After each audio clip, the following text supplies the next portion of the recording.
Hi everyone, welcome to story teller. இன்றைக்கி நம்ம பார்க்க போகிறது சிவகாமியின் சபதத்தோட அடுத்த எபிசோட். போன வீக்கில் இருந்து உங்களுக்கு என்ன பண்ணுறோம் அப்படின்னா 4 இல்லை 3 எபிசோடில் சேர்ந்த மாதிரி ஒரு தொகுப்பாக கொடுக்குறோம். போன வாரம் இந்த கதையை எங்கே முடித்தோம் அப்படின்னா நாகநந்தியும் ஆயனச்சிற்பியாரும் உட்காந்து ஆயனச்சிற்பியார் வீட்டில் பேசிகிட்ருக்காங்க. பரஞ்சோதி அங்கே நின்று அந்த சிற்ப வேலைப்பாடுகளை பார்த்துட்ருக்காரு. சிவகாமி அம்மையார் வந்து இவங்க எல்லாத்தையும் பார்த்துட்ருக்காங்க. அப்படி இருக்கும்போது யார் இந்த பையன் அப்படின்னு சொல்லி ஆயனச்சிற்பியார் கேட்டு முடிக்கிறாரு. அதோட போன வீக் எபிசோட் முடியுது. இப்போ என்ன ஆகுது அப்படின்னா, இந்த பையன் யார், உங்களோட சீடனா அப்படின்னு ஆயனச்சிற்பியார் கேட்குறாரு. இல்லை இவன் என்னோட சீடன் இல்லை, இவர் வந்து உங்களோட சீடன் அப்படின்னு சொல்லி சொல்கிறாரு. பரம்ஜோதி இங்கே வா அப்படின்னு சொல்லி சொல்கிறாரு. உடனே வந்து ஆயனச்சிற்பியார் பார்க்குறாரு, யார் இந்த பிள்ளை, என்னோட சீடனா, எங்கேயோ பார்த்த மாதிரி இருக்கே அப்படின்னு சொல்லி சொல்கிறாரு. அதுக்கு சிவகாமி அம்மையார் சொல்கிறாங்க, அப்பா உங்களுக்கு இன்னுமா அடையாளம் தெரில, இந்த பையன் அன்னைக்கு யானை மேலே வேல் எறிஞ்சு நம்மளை காப்பாற்றினான்ல அந்த பையன்தான் அப்படின்னு சொல்லிட்டு ரொம்ப சந்தோஷமாக சொல்கிறாங்க.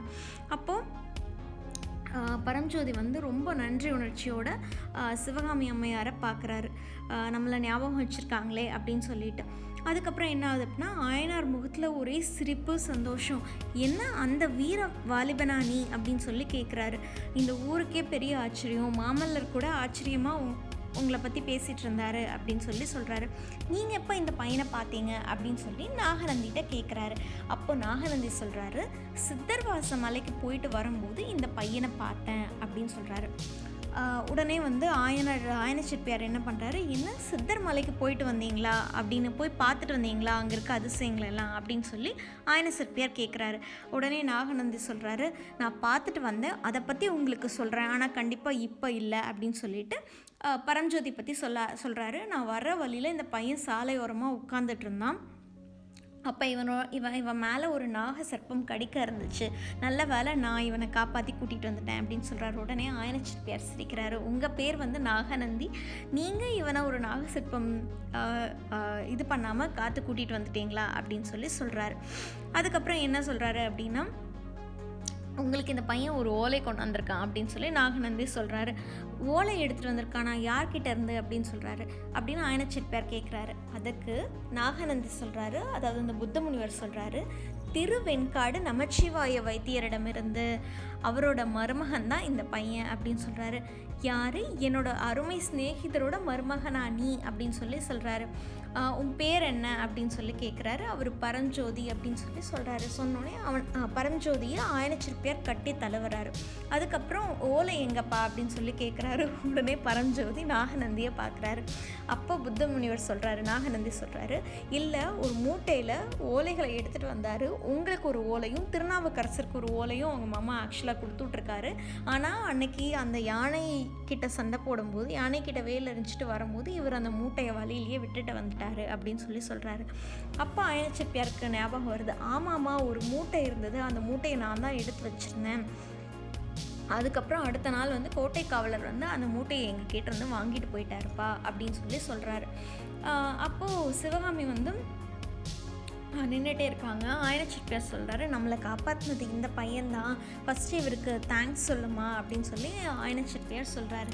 உடனே சிவகாமி சொல்கிறாங்க, இவருக்கு நான் கண்டிப்பாக நன்றி சொல்ல மாட்டேன்ப்பா, நம்ம பாட்டுக்கு வந்து நம்ம முன்னாடி என்ன வந்திருந்தா என்ன, விதிக்கு குறுக்க வந்து இவர் யாரை வேலெறிய சொன்னது, இவர் பாட்டுக்கு ஏதோ காரியத்தை செஞ்சுட்டு போயிட்டாரு அப்படின்னு சிவகாமி சொல்கிறாங்க. இந்த கேள்வியை கேட்டோடனே 3 பேர்த்துக்கும் பயங்கரமான ஷாக்கு, என்னடா இப்படி பேசுகிறாங்களே அப்படின்னு சொல்லிட்டு. அப்போது ஆயனச்சிற்பியார் என்ன சொல்கிறாரு, சரி சிவகாமி நீ வீட்டுக்குள்ளே போய் அத்தைக்கிட்ட சொல்ல, இப்படி அதிதிகள் வந்திருக்காங்கன்னு ஏதாவது எடுத்துகிட்டு வர சொல்ல அப்படின்னு சொல்லி சொல்கிறாரு. உடனே சிவகாமி அம்மையார் உள்ளே போயிடுறாங்க. அப்போ புத்த முனிவர் சொல்கிறாரு, உங்கள் பொண்ணுக்கு என்னாச்சு, இப்போ வந்து அதாவது கொஞ்சம் குமரியாக இருக்கிறவங்க வந்து எப்பவுமே இந்த வயசில் என்ன பண்ணுவாங்க அப்படின்னா, காமதேவனுடைய புஷ்பபானங்கள் பட்டால் மட்டும்தான் அவங்க இப்படி பேசுவாங்க, இவங்களுக்கு என்னாச்சு, உடம்பு சரியில்லையா, வேறு ஏதாவது பிரச்சனையா அப்படின்னு சொல்லி நாகநந்தி வந்து ஆயனச்சிற்பியார்கிட்ட கேட்குறாரு. அதுக்கு அவர் சொல்கிறாரு, இல்லை அன்னைக்கு அவளோட நடனம் தடைப்பட்டதுலேருந்தே அவள் உற்சாக குறைவோட கொஞ்சம் கம்மியாக தான் எதுலேயுமே ஈடுபாடு இல்லாமல் இப்படி தான் இருக்கா அப்படின்னு சொல்லிடுறாரு. சிவகாமி உள்ளே போய்கிட்டே இருக்காங்க. இதை கேட்டுகிட்டே இருக்காங்க. கேட்டுட்டு போகும்போது இந்த புத்த முனிவர் சொல்கிறார் இல்லையா, இவங்க காமதேவனுடைய புஷ்பபானங்கள் பார்த்தா மட்டும்தான் இந்த பொண்ணுங்க எப்படி இருப்பாங்க அப்படின்னு சொல்கிறார். இதை கேட்டோன்னே அவங்க மனசுக்குள்ளே திட்டிகிட்டே போகிறாங்க, அப்பா ஏன் இவரோட எல்லாம் நட்பு வச்சுருக்காரு அப்படின்னு சொல்லிட்டு. அப்போ இவங்க வீட்டோட முதல் கட்டத்தை தாண்டி 2வது கட்டத்துக்குள்ளே போகிறாங்க. அங்கே போனோடனே செம்மையான நல்ல அழகான சத்தங்கள் கேட்குது. என்ன அப்படின்னா, அக்கா அக்கான்னு கிளி கத்துது, நாகனவாய் பூக்கள் இருக்குது. அதுக்கப்புறம் என்ன ஆகுது அப்படின்னா, நல்ல மயில் ஜிவ்வன ஆடுது, மான்குட்டி எல்லாமே ஒரே சத்தமாக இருக்குது. உடனே அவங்க உள்ளே போனோடனே பேசாமல் இருக்கீங்களா எல்லாரும் அப்படின்னு சொல்கிறாங்க. உடனே எங்கள் சத்தமே இல்லாமல் அமைதியாகிடுது. அப்போ அவங்க சொல்கிறாங்க,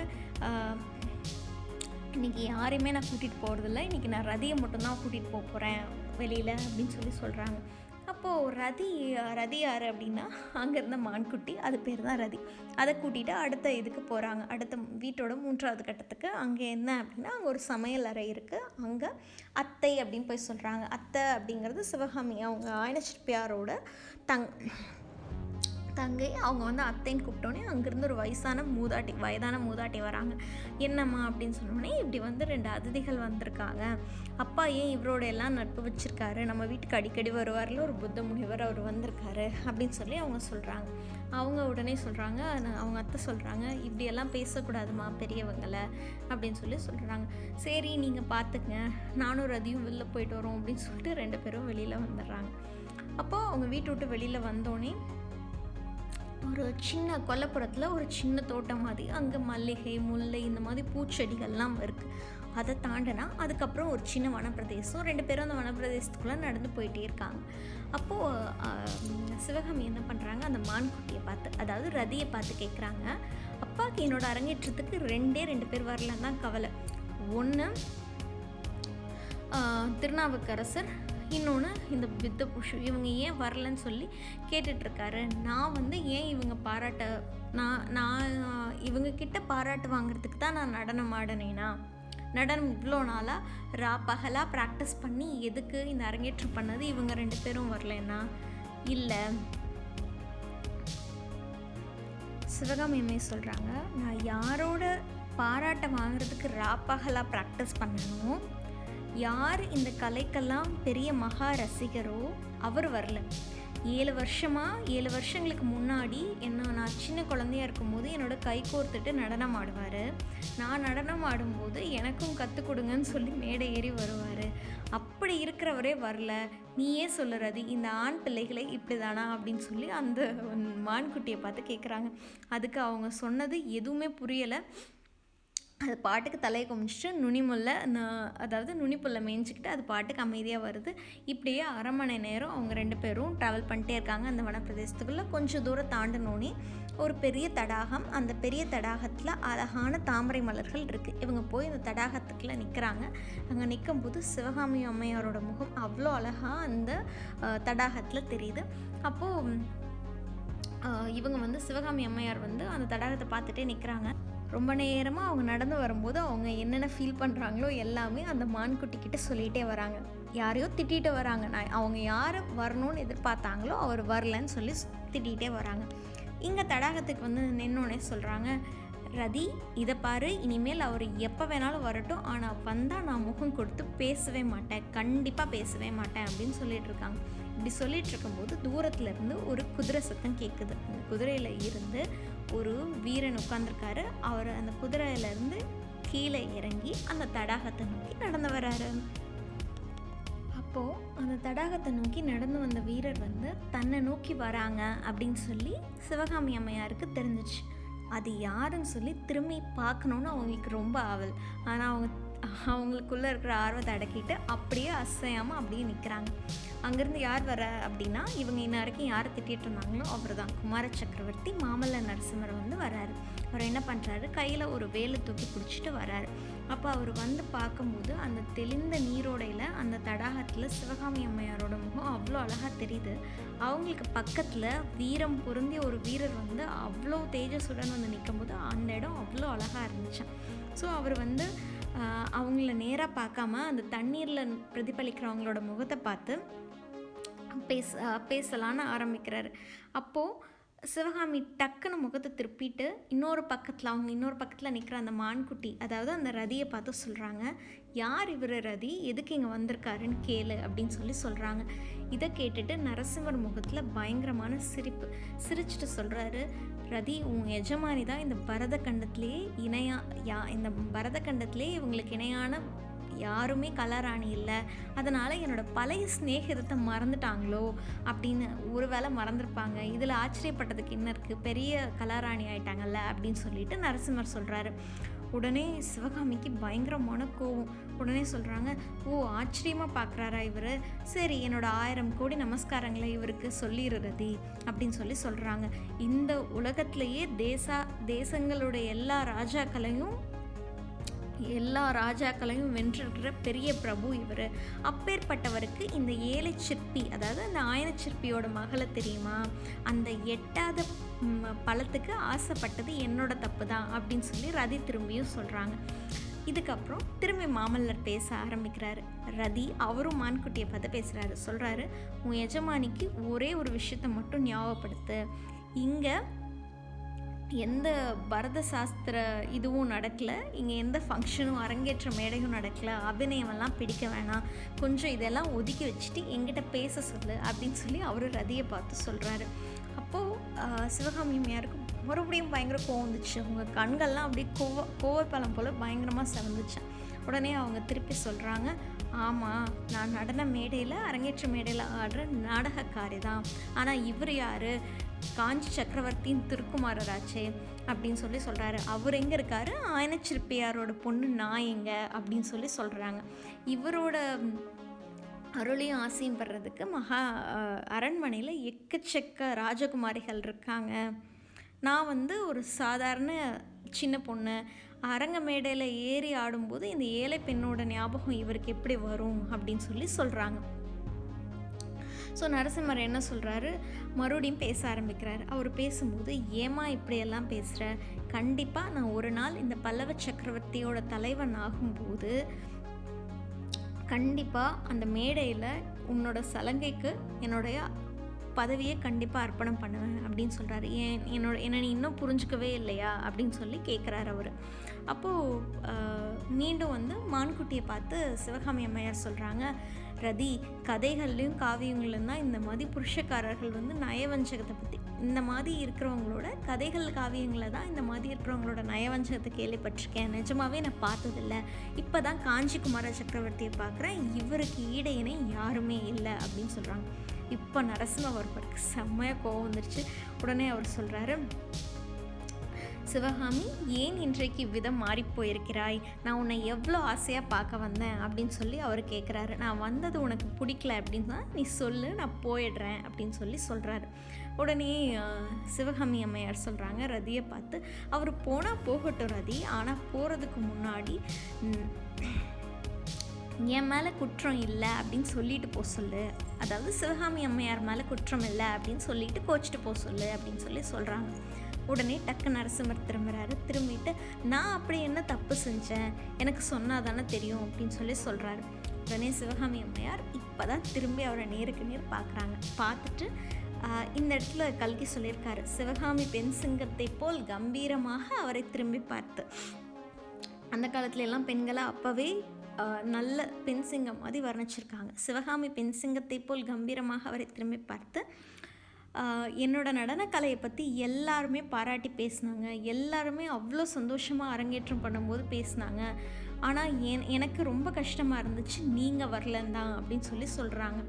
நான் வரலன்னு உனக்கு யார் சொன்னா அப்படின்னு நரசிம்மவர்மர் கேட்குறாரு. மேல் உப்பரிக்கையில் நான் உட்காந்துருந்தேன், என்னோடய தாய்மார்களோடு நான் உட்காந்துருந்தேன், அங்கே உட்காந்துட்டு உன்னோட பரத சாஸ்திரங்களோட நுட்பங்களை பற்றி சொல்லிகிட்டு இருந்தேன் அப்படின்னு சொல்கிறாரு. ஒருவேளை நான் கீழே வந்திருந்தா உன்னோட ஆட்டத்துக்கு ஏதாவது பங்கம் விளைஞ்சிருமோ, உன்னோட ஏதாவது கவனம் இதாகிடுமோ அப்படின்னு தான் நான் வரல அப்படின்னு சொல்கிறாரு. இதை கேட்டோன்னே சிவகாமி அம்மையாருக்கு அவ்வளோ ஒரு சந்தோஷம், அவங்க முகத்தில் அப்படி ஒரு சந்தோஷம். இதை ஏன் நீங்கள் முன்னாடியே சொல்லலை அப்படின்னு கேட்குறாங்க. அதுக்கு திரும்பி அவர் சொல்கிறாரு, நான் சொல்ல வர்றதுக்கு தான் நீ இடமே கொடுக்கலையே, நீ பாட்டுக்கு பேசிகிட்ருக்கியே அப்படின்னு அவர் சொல்கிறாரு. சரி அப்போ நம்ம ஒன்று பண்ணலாம், வா உன்னோட ஒப்பரிக்கையில் போய் உட்காந்து பேசலாம் அப்படின்னு சொல்லிட்டு ஒரு சின்ன பலகை இருக்குது, ஒரு மரத்தடி, அந்த மரத்தடிக்கு கீழே ஒரு பலகை, அந்த பலகையில் போய் நரசிம்மரும் சிவகாமி அம்மையாரும் உட்காந்து பேச ஆரம்பிக்கிறாங்க. அப்போது அந்த மான்குட்டியான ரதி வந்து சரி இனிமேல் இவங்களுக்கு நம்மளோட தயவு தூது தேவையில்லை அப்படின்னு சொல்லிட்டு அது பாட்டுக்கு அங்கே இருக்கிற நுனிப்புள்ள மேய ஆரம்பிக்குது.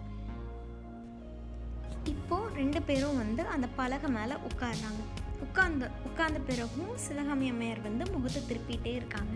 அப்போ அவர் கேட்குறாரு, இன்னும் என் மேலே இருக்கிற கோவம் உனக்கு போலியா சிவகாமி? இப்படி நீ பிடிவாதம் பிடிச்சிட்டே இருந்தீங்கன்னா நான் என்ன நினைப்பேன், உனக்கு என் மேலே பிரியம் இல்லைன்னு தான் நான் நினைப்பேன் அப்படின்னு சொல்லி நரசிம்ம பல்லவர் சொல்கிறாரு. உடனே சிவகாமி சொல்கிறாங்க, உங்களுக்கு மட்டும் என் மேலே என்ன பிரியம்? 3 நாட்கள் ஆச்சு, இன்னும் நீங்கள் வந்து என்னை பார்க்கவே இல்லை, என் ஞாபகமே வரலையா அப்படின்னு சொல்லி சொல்கிறாங்க. அப்போ அவர் சொல்கிறாரு, நான் உன்னை வந்து பார்க்கலாம் தான் இருந்தேன், ஆனால் சில ராஜாங்க வேலைகள் வந்து நடுவில் குறுக்கிட்டுருச்சு, ஸோ வேலைகளை பார்த்துட்டு அதுக்கப்புறம் உன்னை வந்து பார்க்க வரலான் இருந்தேன் அப்படின்னு சொல்லி சொல்கிறாரு. பல்லவ சாம்ராஜ்யத்தில் இந்த மாதிரி அப்போது சொல்கிறாரு, ராஜ வேலைகள் என்ன அப்படின்னு சொல்லி எக்ஸ்பிளைன் பண்ணுறாரு. அப்போ சொல்கிறாரு, இந்த பல்லவ ராஜ்யத்தில் இது வரைக்கும் வராத ஒரு பெரிய யுத்தம் வந்திருக்கு அப்படின்னு சொல்லி சொல்கிறாரு. அதை பற்றி தான் யோசிச்சுட்டு இருந்தேன் அப்படின்னு சொல்கிறாரு. உடனே இவங்க கேட்குறாங்க, யார்? சிவகாமி அம்மையார் கேட்குறாங்க, ஓ யுத்தம் வந்துருச்சுன்னு நீங்கள் நினச்சி கவலைப்பட்டுட்ருக்கீங்களா அப்படின்னு சொல்லி கேட்குறாங்க. அதுக்கு அவர் சொல்கிறாரு, கவலையா? கண்டிப்பாக ஒரு நாளும் இல்லை. இது வந்து என்னோடய பாட்டனார் விஷ்ணு மகாராஜா காலத்தில் அப்பத்துலேருந்து பல்லவ ராஜ்யத்தில் இன்னும் யுத்தமே வரல. சொல்லப்போனால் எல்லா வாள்களும் இந்த வேல்களும் வந்து என்ன ஆயிடுச்சுன்னா துருப்பிடிச்சு ஆயிடுச்சு. ஸோ அவற்றுக்கெல்லாம் வேலை கொடுக்குற நேரம் வந்துருச்சு. நான் அந்த வாள்களையும் வேல்களையும் என்றைக்குமே பார்த்து பயப்பட்டதில்லை, ஆனால் உன்னோட கரிய வெளியிலிருந்து கிளம்பி வர சின்ன வாள்களையும் வேல்களையும் பார்த்து தான் எனக்கு ரொம்ப பயமாக இருக்குது அப்படின்னு சொல்லி அந்த இடத்துல சொல்கிறாரு. அதுக்கப்புறம் அவங்களுக்கு அந்த இடத்துல அவர் சொன்னோடனே ரொம்ப சந்தோஷம் வந்துடுச்சு. அந்த இடத்துல அந்த சிரிப்பை அடக்கிக்கிட்டு திருப்பி அவங்க பேச ஆரம்பிக்கிறாங்க. இப்படி சாமர்த்தியமாக பேசி உண்மையை மறைக்க பார்க்குறீங்களா அப்படின்னு சொல்லி கேட்குறாங்க. உடனே வந்து அவர் கேட்குறாரு, என்ன நீ பழி மேலே பழி போட்டுட்ருக்கு, என்ன உண்மையை நான் மறைக்க பார்த்தேன் அப்படின்னு சொல்லி சொல்கிறாரு. உடனே அவங்க சொல்கிறாங்க, நீங்கள் யுத்தத்துக்கு பயப்படுறீங்கன்னு நான் சொல்லலை, நீங்கள் வீராதி வீரராச்சே, சிம்ம விஷ்ணு மகாராஜாவின் பேரராச்சே, மகேந்திர சக்கரவர்த்தியின் குமாரராச்சே, உங்களுக்கெல்லாம் எப்படி பயம் வரும் அப்படின்னு சொல்லி சொல்கிறாங்க. இந்த யுத்தம் வந்ததுனால திருமணம் தடைப்பட்டுருச்சா அப்படின்னு சொல்லி உங்களுக்கு பயம் கவலையாக இருக்கான்னு தான் நான் கேட்டேன் அப்படின்னு சொல்லி அவங்க சொல்கிறாங்க. அப்போது நரசிம்மர் வியப்போட கேட்குறாரு, என்ன திருமணம் தடைப்பட்டுச்சா? யாரோட திருமணம் அப்படின்னு சொல்லி சொல்கிறாரு. ஓ உங்களுக்கு தெரியவே தெரியாத மாதிரி கேட்குறீங்களே அப்படின்னு சொல்லிட்டு சிவகாமி அம்மையார் சொல்கிறாங்க. உங்களுக்கு தான் தேசாதி தேசமெல்லாம் தேடி உங்களுக்கு ஒரு பொண்ணை தேடிட்டுருக்காங்களே அப்படின்னு சொல்லி சொல்கிறாங்க. இந்த தேசத்துக்கும் அந்த தேசத்துக்கும் தூதர்களை அனுப்பி ஊர் பூரா அவங்களுக்கு பொண்ணு தேடிட்டுருக்காங்க அப்படின்னு சொல்லி சொல்கிறாங்க. இதெல்லாம் உங்களுக்கு தெரியாதுல்ல அப்படின்னு சொல்கிறாங்க. உடனே நரசிம்மர் சிரிக்கிறாரு, இதற்கு தான் இவ்வளோ பாடுபடுத்தினியா அப்படின்னு சொல்லி சொல்கிறாரு. நான் என்னமோ உனக்கு தான் ஆயன செட்டியார் பொண்ணு மாப்பிள்ளை பார்க்குறாருன்னு சொல்லி யோசிச்சிட்டேன் அப்படின்னு சொல்லி சொல்கிறாரு. உடனே அவங்க சொல்கிறாங்க, ஆமாம்மா எங்கள் அப்பாவும் பையன் தேடிக்கிட்டே தான் இருக்கார், அவரிடம் நல்ல சிற்ப வேலை கற்றுக்கிட்ட ஒரு கெட்டிக்கார சீடப்பிள்ளைக்கு தான் கற்றி கொடுக்கணும் அப்படின்னு சொல்லி சொல்கிறாரு அப்படின்னு சொல்லி. அப்போ இவர் உடனே சொல்கிறாரு, அப்படியா, ரொம்ப சந்தோஷம், அப்போ நான் அவங்க அப்பாவை பார்த்து கண்டிப்பாக நன்றி சொல்லணும் அப்படின்னு சொல்லி சொல்கிறாரு. உடனே சிவகாமிக்கு திரும்பி ஒரு மாதிரி முகம் மாறிடுது. எனக்கு கல்யாணமே வேண்டாம், நான் பேசாமல் புத்த பிஷ்ணியாக போயிடுறேன் அப்படின்னு சொல்லி சொல்கிறேன். உடனே அவர் கேட்குறாரு, என்ன இப்படி பேசிகிட்ருக்க, ஆயனார் மகளா நீ? சிவபெருமானும் திருமாலும் உனக்கு என்ன தீங்க பண்ணாங்க, நீ ஏன் புத்த பிஷ்ணியாக போகணும் புத்த பிஷ்வா போகணும் அப்படின்னு சொல்லி சொல்கிறாரு. உடனே அவங்க சொல்கிறாங்க, எனக்கு அப்படியெல்லாம் எதுவும் இல்லை அப்படின்னு. அப்புறம் ஏன் அவங்க என்ன உனக்கு தப்பு பண்ணாங்க இப்படி போகிற? நம்ம திருநாவுக்கரசர் வந்து பெருமாளை பார்த்து எவ்வளவோ பாடல்கள், தேனினும் இனிய பாடல்கள்லாம் பாடியிருக்காரு, நீ அதெல்லாம் கேட்டதே இல்லையா அப்படின்னு சொல்லிட்டு சொல்கிறாரு. அந்த இடத்துல ஒரு லைனை கோட் பண்ணுறாரு, குனிந்த புருவமும் கோவை செவ்வாயும் என்ற தெய்வீக பாடலுக்கு நீ அபிநயமெல்லாம் புரிஞ்சிருக்கியே, அப்படி இருக்கும்போது நீ இப்படி புத்த மதத்தில் போய் இதாக போகலாமா அப்படின்னு சொல்லி சொல்கிறாரு, பிரம்மச்சரியம் மாதிரி போகலாமா அப்படின்னு சொல்லி சொல்கிறாரு. இந்த எண்ணம் உனக்கு எப்படி வந்துச்சு? உடனே சொல்கிறாரு. உடனே சிவகாமி அம்மையார் சொல்கிறாங்க, எனக்கு சிவபெருமான் மேலேயோ திருமால் மேலேயோ எந்த கோபமுமே இல்லை, எனக்கு கோபம் எல்லாம் கல்யாணத்து மேலே தான் வெறுப்பு அப்படின்னு சொல்லி சொல்கிறாங்க. ஏன் உனக்கு இந்த மாதிரி எண்ணம் தோன்றுச்சு அப்படின்னு சொல்லி திரும்பி இவர் கேட்குறாரு, மாமல்லர் கேட்குறாரு. பின்ன அவருடைய சீடர்களில் ஒரு கெட்டிக்கார பிள்ளையை தான் கட்டிக்கணும்னு சொல்லி அப்பா சொல்கிறாரு அப்படின்னு சொல்லி சிவகாமி அம்மையார் சொல்கிறாங்க. அப்போது பல்லவ சக்கரவர்த்தி சொல்கிறாரு, சரி அவர்களோட சீடர்களில் ஒருத்தரை நீ கல்யாணம் பண்ணிக்க வேண்டியதானே, இதில் என்ன உனக்கு கஷ்டம் அப்படின்னு சொல்லி கேட்குறாரு. உடனே அவங்க கேட்குறாங்க, நான் அப்படி ஒரு அசட்டு பிள்ளையை கல்யாணம் பண்ணிக்கிறதுக்குள்ள உங்களுக்கு என்ன சந்தோஷம், ஏன் நீங்கள் யாராவது ராஜகுமாரிகளை கல்யாணம் பண்ணிக்கும் போது நான் வந்து தடுத்துருவேணும் அப்படின்னு சொல்லி, நான் அப்படி யாரையும் தடுக்கலையே அப்படின்னு சொல்லி சொல்கிறாங்க. உடனே பல்லவ சக்கரவர்த்தி சொல்கிறாரு, ஜாக்கிரதை சிவகாமி, அசட்டு பிள்ளை யார் என்று நீ சொன்னாய் அப்படின்னு சொல்லி கேட்குறாரு. அதாவது உன் தந்தையே அடிக்கடி சொல்லியிருக்காரு, அவருடைய ரொம்ப கெட்டிக்கார சீடர்களில் நானும் ஒன்று. எத்தனையோ தடவை சொல்லியிருக்காரு, குமார சக்கரவர்த்திக்கு சிற்பக்கலை வருவது போல் வேறு எதுவுமே, அவ்வளோ சிற்பக்கலை வர்ற அளவுக்கு வேறு எதுவும் வராது அப்படின்னு சொல்லி சொல்லியிருக்காரு. அப்படி பார்த்தா அவரோட கெட்டிக்கார சீடன் நான் தானே, அப்போ நான் உன் தந்தைக்கு தேங்க்ஸ் சொல்லணும்ல, நன்றி சொல்லணும்ல அப்படின்னு சொல்கிறாங்க. சொன்னோடனே சிவகாமிக்கு பயங்கரமான ஒரு சிரிப்பு வந்துடுச்சு. அதே சமயம் அவங்க கண்ணிலேருந்து கண்ணீர் வந்துடுச்சு. ஏன் இப்படி ஒரு ஏழை பொண்ணுக்கு போய், நீங்கள் பெரிய ராஜ குடும்பத்தை சேர்ந்தவர், ஏன் இப்படி ஒரு ஏழை பொண்ணுக்கு போய் ஆசை காட்டுறீங்க அப்படின்னு சொல்லி திரும்பி அவங்க கண்கள்லேருந்து கண்ணீர் வந்துடுச்சு. அப்போது திரும்பியும் பல்லவ சக்கரவர்த்தி கேட்குறாரு, ஏன் அழுகிற அப்படின்னு சொல்லி கேட்கும்போது, எதுக்கு அழுகிற அப்படின்னு சொல்லி கேட்கும்போது அவங்க சொல்கிறாங்க, இது ஆனந்த கண்ணீர் சுவாமி, இது துயர கண்ணீர் இல்லை அப்படின்னு சொல்லி சொல்கிறாங்க. உடனே அவர் என்ன பண்ணுறாரு, தன்னோட அங்கவஸ்திரத்தை எடுத்து அவங்களோட கண்கள் இருக்கிற நீரை துடைக்கிறாரு. தன்னோட அங்கவஸ்திரத்தை எடுத்து தொடச்சி விட்டுட்டு பல்லவ சக்கரவர்த்தி என்ன பண்ணுறாரு, சிவகாமியை பார்த்து ஒரு விஷயம் சொல்கிறாரு. உன்னை நினைக்க ஒரு விஷயம் பயங்கரமாக எனக்கு வியப்பளிக்குது சிவகாமி அப்படின்னு சொல்லி சொல்கிறாரு. அது வரைக்கும் தலை குமிஞ்சிட்டு இருந்த சிவகாமி என்ன பண்ணுறாங்க, அவரை பார்க்குறாங்க. அதே மாதிரி ரதியும் அவரை ஏறிட்டு பார்க்குது. அப்போது சிவகாமி அம்மையார் கேட்குறாங்க, அது என்ன வியப்பான விஷயம் அப்படின்னு சொல்லி கேட்குறாங்க. உடனே நரசிம்மர் சொல்கிறாரு, 3 வருஷத்துக்கு முன்னாடி நீ இருந்ததும் இப்போ உங்ககிட்ட ஏற்பட்டிருக்கிற மாறுதலை பற்றியும் தான் சொல்கிற சிவகாமி. உனக்கு ஞாபகம் இருக்கா, 3 வருஷத்துக்கு பின்னாடி நானும் அப்பாவும் உன் வீட்டுக்கு வந்தோம். என்னை கொஞ்சம் கூட கூச்சமோ தயக்கமோ இல்லாமல் நீ என்னை பார்த்துட்டு ஓடி வருவ, என் கைகளை பிடிச்சிட்டு குடுகுடுன்னு ஓடுவேன். ஓடி போய் என்ன பண்ணுவேன் அப்படின்னா, எங்கள் அப்பாவும் பேசிகிட்டு இருப்பாங்க, நீ ஓடி போய் நம்ம 2 பேரும் உட்காந்து சேர்ந்து விளையாடுவோம். நான் எனக்கு பரதம் சொல்லிக் கொடுன்னு சொல்லுவேன், நீ சொல்லிக் கொடுப்பேன், ஆனால் எனக்கு பரதம் ஆட வராது. அப்போ நீ என்னை பார்த்து சிரிப்பேன். இப்படி பயங்கரமாக நல்லா ஓடி பிடிச்சி விளாண்டுருக்கோம். அதே மாதிரி இந்த வீட்டில் எக்கச்சக்க சிற்பங்கள் இருக்கும். உங்கள் வீட்டில் சிற்பத்தோட சிற்பமாக நீயும் ஒரு இடத்துல நிற்ப, நானும் நீ சிற்பந்தான்னு நினச்சிட்டு நீ சிவகாமி இல்லைன்னு சொல்லிட்டு தெரியாத மாதிரி நானும் உன்னை க்ராஸ் பண்ணி போவேன். ஸோ இப்படியெல்லாம் எவ்வளோ விஷயம் நடந்திருக்கு அப்படின்னு சொல்லி அவர் சொல்கிறாரு. இதெல்லாமே கனவு மாதிரி இருக்குது, முடிஞ்சிடுச்சு அப்படின்னு சொல்லி சொல்கிறாரு.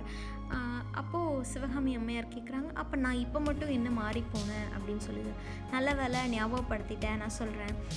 16 வயசு முடிஞ்சோடனே எங்கள் அப்பா வந்து சக்கரவர்த்தி வந்து என்னை தேச யாத்திரை காலத்து சென்றார். சித்தர் மலைக்கு, வடக்கே இருக்க நாகார்ஜுன மலைக்கு போயிட்டு வந்து காவிரியோட ஜலஸ்தலம் வரைக்கும், ஜனனஸ்தானம் வரைக்கும் போயிட்டு வந்திருக்கோம். ஸோ இப்படி எல்லா வேலையும் முடிச்சுட்டு நான் அந்த 3 வருஷத்தை கடக்கிறதுக்குள்ளே அந்த 3 வருஷம் எனக்கு 3 யுகமாக இருந்துச்சு. நான் உன்னை 3 வருஷத்தில் நான் உன்னை நினைக்காத நாளே இல்லை. 3 வருஷம் கழித்து நான் உன்னை பார்க்க வரும்போது தேவ சபையில் இருந்து ரம்பையோ ஊர்வசியோ வந்து ஆயனச்சிற்பியார் வீட்டில் வளர்ந்த மாதிரி இருந்துச்சு. உன்னோட உருவ மாறுதல் அப்படி இருந்துச்சு அப்படின்னு சொல்லி சொல்கிறாரு. அப்போது முன்ன இருந்த மாதிரி இல்லாமல் நீ என்னை பார்த்ததும் வீட்டுக்கு உங்கள் வீட்டில் உள்ளே ஓடிடுவேன், என்னை பார்த்துட்டும் உள்ளே ஓடிடுவேன். நான் அப்படியே உன்னை ஏறிட்டு பார்த்தாலும் நீ வெக்கப்பட்டு தலை குமிஞ்சுப்ப. நான் பார்க்காத நேரத்தில் நீ உன் கடைக்கண்ணால் என்னை பார்ப்ப. இப்படியெல்லாம் நிறைய மாறுதல் நடந்தது அப்படின்னு சொல்லி சொல்கிறாரு. இதை கேட்டுட்டு இவங்க வந்து சிவகாமிக்கு பயங்கரமான சிரிப்பு வந்துருச்சு. பல்லவர் இதெல்லாம் சொன்னோன்னே, குமார சக்கரவர்த்தி இதெல்லாம் சொன்னோன்னே, இப்போ திரும்பி சொல்ல ஆரம்பித்தார். எனக்குள்ள இன்னொரு மாறுதலும் ஏற்பட்டுச்சு சிவகாமி. என்ன அப்படின்னா, இரவும் பகலும் சதா சர்வகாலமும் உன்னோட நினைவு மட்டும்தான் என்னோட இருதயத்தில் இருந்துச்சு. அந்த நினைவு வந்து எனக்கு இன்பத்தையும் தந்துச்சு, சில சமயம் வேதனையும் தந்துச்சு. உன்னை விட்டு பிரிஞ்சிருக்கும் போது எனக்கு கஷ்டமாக இருந்துச்சு. எப்பேற்பட்ட ரொம்ப முக்கியமான விஷயமா இருந்தால் கூட உன்னை நினைக்காம நான் எந்த காரியத்தையும் இருந்ததே இல்லை. இப்படிப்பட்ட ஒரு நிலமையில இந்த தாமரை குளக்கரையில் ஒரு நாள் நாம் தனியாக பார்த்தோம். அப்போது என்னாச்சு, 3 வருஷம் கழித்து உன்னை பார்க்க வந்தேன். 3 வருஷம் கழித்து உன்னை பார்க்க வந்தேன் நான். நீ அப்போ ஏன் என்னை பார்க்க வரலன்னு கேட்டு என்கிட்ட சண்டை போட்ட. அப்போ என்ன சொன்னேன் அப்படின்னா, கடைசியில் நான் உன்னை கடைசி வரைக்கும் நான் உன்னை மறக்கக்கூடாது அப்படின்னு சொல்லி எனக்கு சத்தியம் பண்ணி கொடுங்கன்னு கேட்டேன். நான் உன் கையை பிடிச்சி சத்தியம் பண்ணி கொடுத்தேன். ஆனால் எனக்கு நிஜமாவே அப்போ ரொம்ப சிரிப்பு வந்துச்சு. ஏன் அப்படின்னா, உன்னை விட்டு பிரிஞ்சிருக்கிறது உன்னை விட எனக்கு தான் எவ்வளோ கஷ்டம்னு எனக்கு தெரியும். ஆனால் உன் மன திருப்திக்காக நான் சத்தியம் பண்ணி கொடுத்தேன். அதுக்கு பிறகு இன்றைக்கி தான் இந்த குளக்கரையில் நம்ம சந்திக்கிறோம் அப்படின்னு சொல்லணும் அப்படின்னு பல்லவ சக்கரவர்த்தி சொல்கிறாரு. இப்படி சொல்லிட்டு இருக்கும்போது என்ன ஆகுது அப்படின்னா, இப்போ சிவகாமி சொல்கிறாங்க, இவ்வளோலாம் சொல்கிறீங்களே பல்லவ சக்கரவர்த்தி அவர்களே, நான் கேட்ட ஃபஸ்ட்டு கேள்விக்கு நீங்கள் இன்னும் பதிலே சொல்லலை அப்படின்னு சொல்கிறாங்க. என்ன அப்படின்னு சொல்லும்போது, அதுதான் ஊருக்கெல்லாம் மதுரைக்கும் வஞ்சிக்கும் திருமண தூதர்களை அனுப்பின விஷயந்தான் அப்படின்னு சொல்கிறாங்க. உடனே அவர் சிரிச்சிட்டே சொல்கிறாரு, அது உண்மையான ஒரு தாய்க்கு இருக்கிறது தானே. அம்மாவுக்கு எனக்கு கல்யாணம் பண்ணி வைக்கணும்னு ஆசை, அதனால் அம்மா அனுப்புனாங்க. அது அம்மாவோட இஷ்டம். ஆனால் நான் இதுக்கு நடுவில் அப்பாட்ட ஒரு நல்ல நேரமாக பார்த்து இதை சொல்லிடலான்னு நினச்சேன். ஆனால் அதுக்குள்ளே தான் யுத்தம் வந்துருச்சு, அதுக்கு அவசியமே இல்லாமல் போயிடுச்சு அப்படின்னு சொல்லி பல்லவ சக்கரவர்த்தி சொல்கிறாரு. அப்போது சிவகாமி அம்மையார் சொல்கிறாங்க, பிரபு எனக்கு என்னமோ நிம்மதியே இல்லை பிரபு. பேசாமல் நம்ம 3.5 வருஷத்துக்கு முன்னாடி எப்படி இருந்தோமோ அதே மாதிரி குழந்தைகளாக மாறிடலாமா அப்படின்னு சொல்லி சொல்கிறாங்க. அதுக்கு பல்லவ சக்கரவர்த்தி சொல்கிறாரு, இல்லை சிவகாமி, மறுபடியும் குழந்தைகளாக வேண்டாம் அப்படின்னு சொல்கிறாரு. அப்போ அந்த இடத்துல ஏன் அப்படின்னு அதுக்கு காரணம் சொல்கிறாரு. 2 முக்கியமான விஷயம் சொல்கிறாரு. முதலாவது, தேவி சிவகாமியை பார்த்த பிறகு குழந்தை சிவகாமியை நான் பார்க்க விருப்பம் இல்லை அப்படின்னு சொல்கிறாரு. இன்னொன்று, சக்கரவர்த்தி இப்போ தான் நான் போர்க்களம் போகிறதுக்கு ஒத்துக்கிறாரு. ஸோ நான் குழந்தையாக இருந்தால் சம்மதிப்பாரா, வேண்டாம் அப்படின்னு சொல்கிறாரு. உடனே அவங்க திருப்பி சொல்கிறாங்க, நீங்கள் உண்மையாக போர்க்களம் போவீங்களா அப்படின்னு சொல்லி கவலையோடு கேட்குறாங்க. கண்டிப்பாக போவேன். அதை பற்றி தான் இந்த 3 நாட்களாக நாம் அதை பற்றி தான் யோசிச்சுக்கிட்டே இருக்கோம். 100 வருஷ காலமாக நம்மளோட பல்லவ சாம்ராஜ்யத்தில் யாருமே கால் எடுத்து வச்சதில்லை. இப்போ சலுக்கர்கள் படையெடுத்து வந்திருக்காங்க. ஸோ அவங்கள துவம்சம் செய்து அவங்களுக்கு நல்ல புத்தி புகட்ட வேண்டும் சிவகாமி அப்படின்னு சொல்கிறாரு. அப்போ அவங்க கேட்குறாங்க, ஏன் பல்லவ சைனியங்கள் இல்லையா, இல்லை படைத்தலைவர்கள் இல்லையா, நீங்கள் ஏன் போகணும் அப்படின்னு கேட்குறாங்க. அதுக்கு அவர் சொல்கிறாரு, பல்லவ சைனியர்கள், அந்நியர்கள் இவங்களை எதிர்த்து பல்லவ சைனியர்கள் இவங்கெல்லாம் எதிர்த்து போரிடும்போது நான் அரண்மனைக்குள்ளே உட்காந்துட்டு இருந்தால் அது நல்லா இருக்குமா சிவகாமி? அப்படி நான் இருந்தால் ஆயனார் மகளின் காதலுக்கு நான் பாத்திரமா வேணா அப்படின்னு கேட்குறாரு. அப்படின்னு சொல்லிட்டுருக்காரு. இப்படி பேசிகிட்டு இருக்கும்போது இப்படி சொன்னோடனே சிவகாமி அம்மையார் சொல்கிறாங்க, பிரபு நீங்கள் தாராளமாக போருக்கு போயிட்டு வாகமாலை சூடிட்டு வாங்க. ஆனால் எனக்கு ஒரே ஒரு கோரிக்கை தான் பிரபு அப்படின்னு சொல்கிறாங்க. என்ன அப்படின்னு அவர் கேட்குறாரு. வள்ளி அம்மைக்கு சுப்பிரமணியர் செய்து கொடுத்த சத்தியம் போல, வள்ளிக்கு முருகர் செஞ்சு கொடுத்த சத்தியம் போல் உங்கள் கையில் இருக்கிற வேளால் எனக்கு ஒரு சத்தியம் பண்ணி கொடுத்துட்டு போங்க, என்னை மறக்க மாட்டீங்கன்னு அப்படின்னு. உடனே நரசிம்மர் சிரிக்கிறார். இவ்வளோதானே, என்னை மறந்துருங்கன்னு நீ என்னை ஆணையிட்டு சொன்னாதான் அது எனக்கு ரொம்ப கஷ்டம், இல்லைன்னா அதுவே எனக்கு ரொம்ப கஷ்டம். அப்படி இருக்கிற பட்சத்தில் நான் எப்படி உன்னை மறப்பேன் அப்படின்னு சொல்கிறாரு. அப்படி சொல்ல வரும்போது அவர் அந்த வேலை தூக்குறாரு இல்லையா, அப்போ தூக்கும்போது அவருக்கு சட்டுன்னு ஒரு விஷயம் யோசிக்கிறாரு.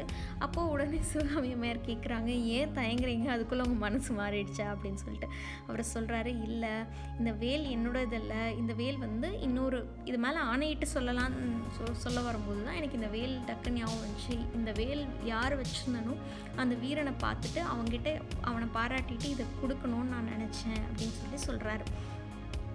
ஆனால் அந்த வாலிபனை எங்களால் பார்க்கவே முடியல அப்படின்னு சொல்கிறாரு. உடனே சிவகாமி சொல்கிறாங்க, நிஜமாவா நீங்கள் அந்த வாலிபனை இவ்வளோ தேடுறீங்களா அப்படின்னு கேட்குறாங்க. ஆமாம், அவன் இருக்கும் இடம் உனக்கு தெரியுமா அப்படின்னு கேட்குறாரு. அப்போ நான் உங்களுக்கு சொல்லிட்டா நீங்கள் என்ன கொடுக்குறீங்க அப்படின்னு அவங்க கேட்குறாங்க. அவர் உடனே சொல்கிறாரு, நான் என்னைத்தான் கொடுத்துருக்கிறேன் அல்லவா, வேறு என்ன தரப்போகிறேன் அப்படின்னு சொல்கிறாரு. உடனே சொல்கிறாங்க, அந்த பையன் எங்கள் வீட்டில் தான் இருக்கான், இப்போ தான் வந்து அந்த புத்த முனிவர் வந்து என்னையும் அப்பாவையும் வடநாட்டுக்கு கூட்டிகிட்டு போகணுன்னு சொல்லிகிட்டே இருப்பார்ல ஒரு புத்த முனிவர், அவர் வந்து நம்ம வீட்டுக்கு வந்திருக்காரு, அவர் அந்த பையனை கூட்டிகிட்டு வந்திருக்காரு அப்படின்னு சொல்லி சொல்கிறாரு. உடனே குமார சக்கரவர்த்தி சொல்கிறாரு, ஆஹா சக்கரவர்த்தி கூறினது சரியாக போச்சு, சிவகாமி அதோ கேள் அப்படின்னு சொல்லி சொல்கிறாரு. உடனே தூரத்தில் முழக்க சத்தம், சங்கநாதம், குதிரைகளின் காலடி சத்தம் எல்லாமே கேட்குது.